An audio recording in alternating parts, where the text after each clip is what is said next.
femmes de caractère, ce sont des hommes et des femmes de conviction. D'accord? Ce sont des hommes et des femmes de quoi? Conviction. Quand tu es quelqu'un de caractère, qui manifeste le caractère des fils de Dieu, tu es un homme ou une femme qui avance avec conviction.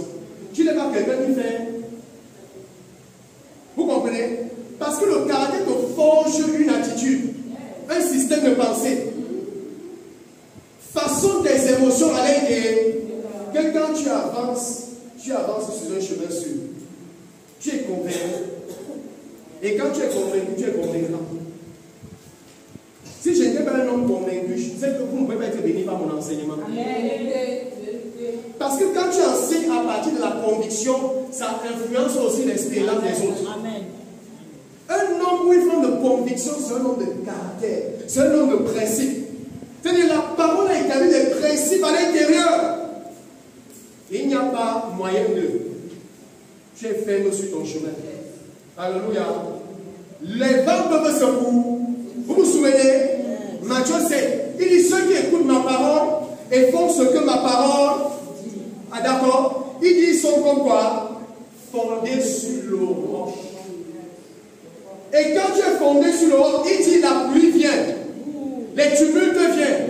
Ce n'est pas parce que je suis fondé sur le roc que les tumultes et les circonstances vont m'esquiver.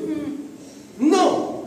Quand je suis sur l'eau, les vagues se déferlent, les vents arrivent, toutes sortes d'épreuves arrivent.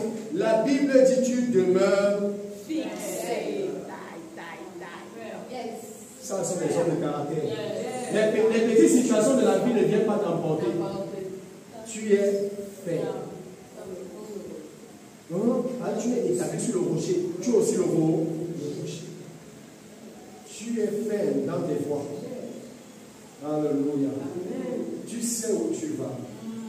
Écoutez, les gens de ta famille peuvent dire que tu vas même où?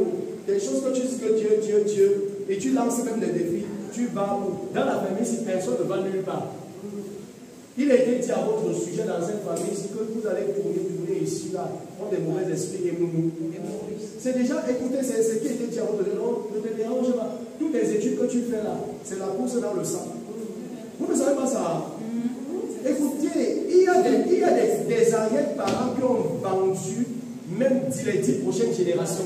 Là, ils vendent littéralement à des esprits. Et c'est pourquoi ils ne sont rien. C'est-à-dire chaque génération, tout le monde tourne. Et quand on te voit, tu es en train de faire ta petite foi, on te dit que c'est la course dans le sang. Démontre-leur que ce n'est pas la course dans le sang. Et c'est ton caractère qui va faire la différence. Quand tu vas, c'est-à-dire établir ce caractère, tu sauras résister aux épreuves de l'adversaire. D'accord? Imaginez, quand tu n'as pas le caractère et que la chose devient tumulte, tu commences à changer ton langage. Un homme de caractère ne change pas son langage. Même quand c'est difficile, il parle toujours ce que Dieu a dit. On se comprend?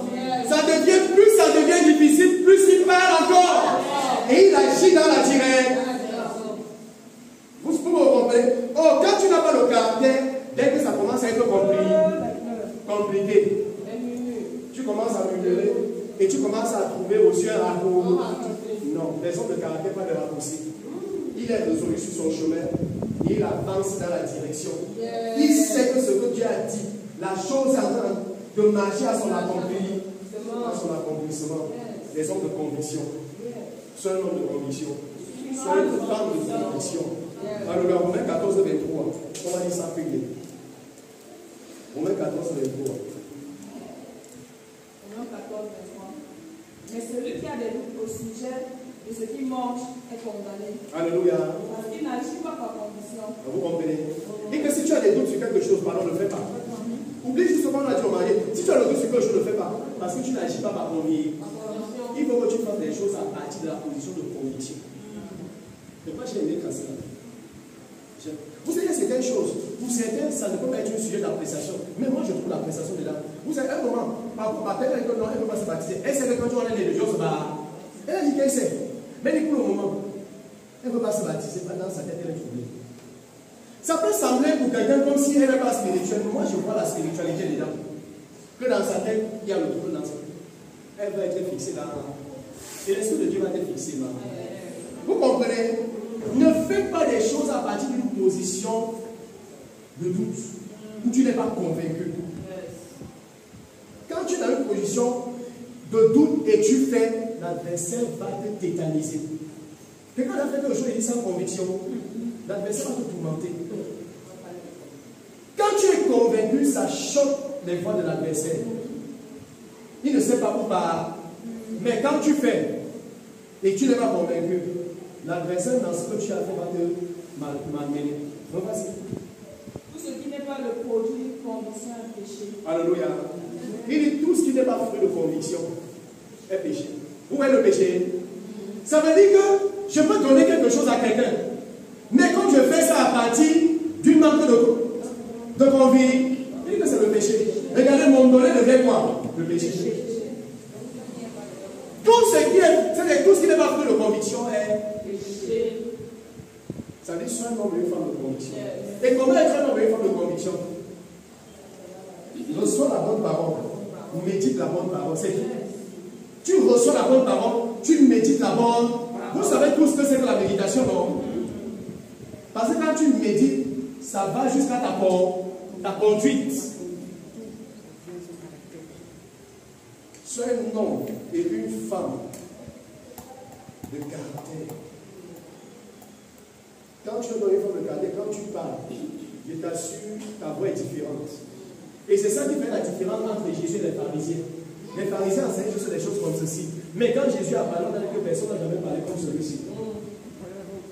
Vous vous souvenez de ça? Personne n'a parlé comme lui.